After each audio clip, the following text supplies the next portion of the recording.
just putting the final touches for the music for this evening's gig. Even I've done everybody else apart from myself. Now most of my music is going to be on my iPad, but I'm just creating a kind of doomsday folder in case my iPad has a catastrophic failure, which of course it won't, but it's always best to be prepared. The first one's always a bit of a mare because it's the first time we've done this Celebrating Blue Note program, so you've got a whole new program of music to assemble, rehearse, put together. One folder always you want to pack as a band leader is a spares.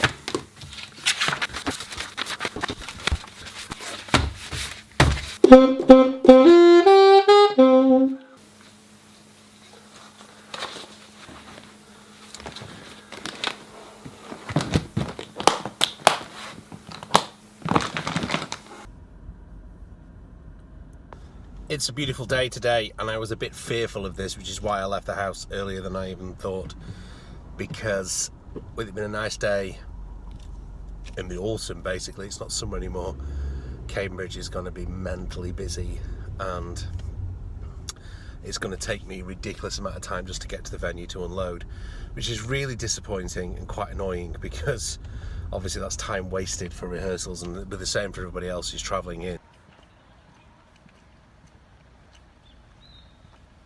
So I've dropped the car off about 10 minutes walk from the city centre on what's called the Backs, Cramner Road. Always a little hint if you're ever in Cambridge and need to nick a parking space.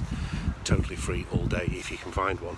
Walking through the grounds of King's College, which is one of the most famous colleges in Cambridge. You'll see the chapel in a moment, and you've seen it in the intro anyway, which is right by the venue, which is really nice.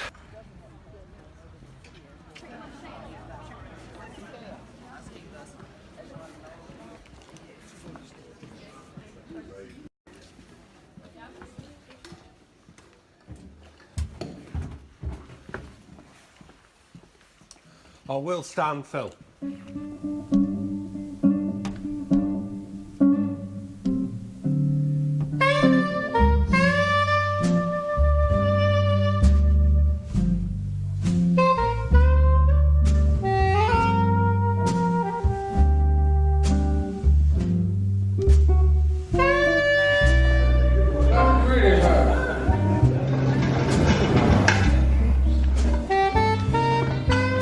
What I prepared earlier.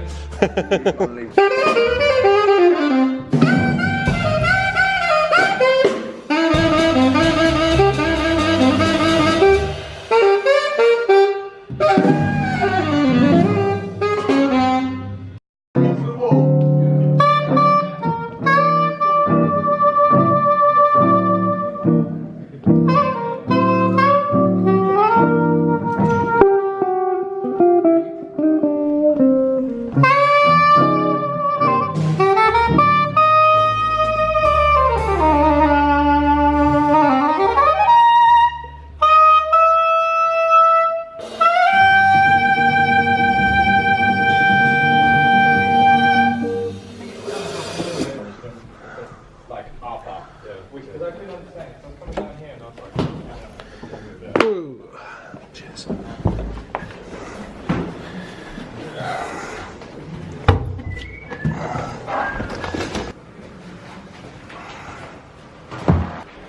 I've got to say, Cambridge Arts have my favourite dressing rooms anywhere I've ever been.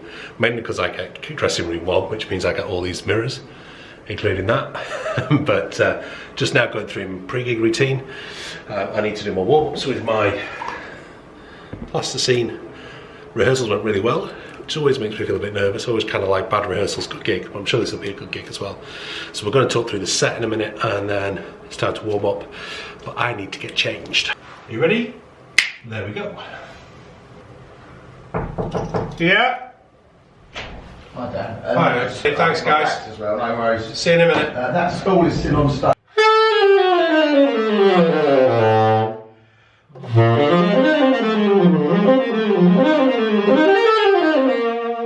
Great. Get them working. All keys? Yeah, great. Yeah. This Eric Alexander gave me that one.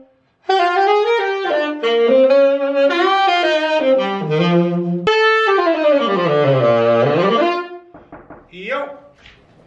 Professor.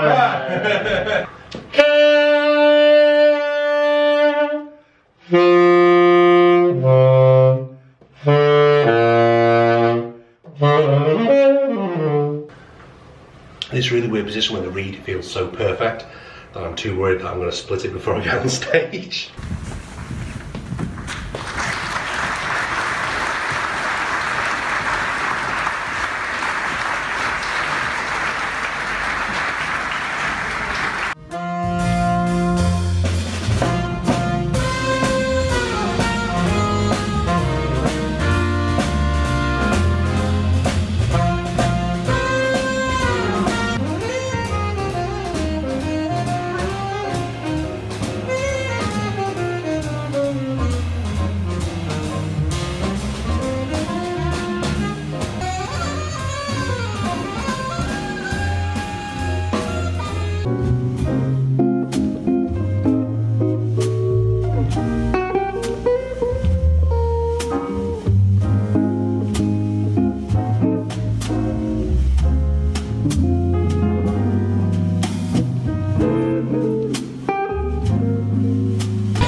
To tie everything together, I thought I'd put a little ending in. It's now the day after, it's now Monday.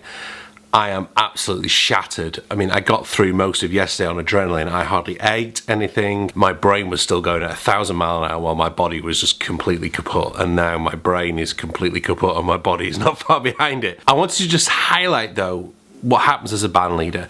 You know, you are completely responsible for everybody else. So I found it difficult, although just listening back to the thing, and I've got the recording back off the venue today, it wasn't as bad as I thought. And sometimes, as I've said in other vlogs, recording yourself can be a really positive thing as well as a negative thing. The positive thing for me today, as I'm hearing it back going, actually it wasn't as bad as I thought. I felt on stage that everything else was going on, kind of, I had like 5% available to me to be able to play the saxophone. But that was why I was doing all this practice beforehand, because then I don't have to think about playing the saxophone. I can let the saxophone almost play itself. Of course, I am playing it, but it's because I've done this work in here beforehand. So as a band leader, you have to practice. I would say I have to practice more, because I have to be able to delegate that kind of element of playing the saxophone somewhere else, so I can be aware on stage of what's going on within the band. Now, I am very fortunate. Last night I was playing with incredible musicians. It's a well-worn saying in the music industry that play with musicians better than yourself, and I was doing that last night. All those guys on stage with me last night were incredible. I was just so thrilled to be able to make music with them. That enabled me some leeway in it. I didn't have to worry about we're not going to produce the goods musically. They were incredible, but they still need to be led. I still need to interact with the audience. I have to deal with things like the microphone not working and being able to ad-lib things, and my iPad didn't work at first with my script on, and then I never really stick to scripts when I'm out there anyway. You haven't got the time to. My brain is so tired I can't actually think of a good way to thread this, so I hope it makes sense. You know, that was a nice little insight for you to see kind of what goes on as a band leader. And one of the things I said on Quora before, you know, when people talk about Miles Davis, and I think Miles Davis was an incredible band leader. So was Duke Ellington. You know, those guys were phenomenal musicians, especially Duke as well. I wouldn't put Miles Davis in Duke Ellington's category as a composer and a musician, but there is a whole underrated skill of band leading, and I think Miles Davis was one of the best, if not the best, in jazz. If you look at the musicians who were in his bands and then went elsewhere, just incredible. And so I've been fortunate. I'm blessed with some natural ability at organising people and leading groups, but that has to be honed. You know, you have to practice that, and you have to learn and assess what you're doing with that in order to get better at leading people. And bands need people to lead them. You know, you need people who can organise the gigs, who can liaise with the venue, who can talk to the audience. They are skills that a lot of musicians don't spend a lot of time thinking about. Look to Sarah's interview up here. Sarah was another really good band leader. She was in my band first. You know, she said she learned quite a few things. And in fact, one of my former piano players, Jonathan Gaver, early on, this is like 10, 11 years ago, he actually was the first person to really raise it with me. And he said, you know what, Dan, you're a really good band leader. You know, and he says he hadn't at that point come across too many of them. So that was nice. And, you know, it's one of those skills that I've got in my strings to my bow. I told you I'm very tired today, so thank you very much for watching. I do hope you will join over 3,500 subscribers. I would love to break 5,000 by the end of this year. I'd love to get to 10,000 soon, because I can unlock so many other things with YouTube if I get to 10,000, like YouTube space and all those kind of things. So keep spreading the word, and thank you very much for watching, and I will see you very, very soon.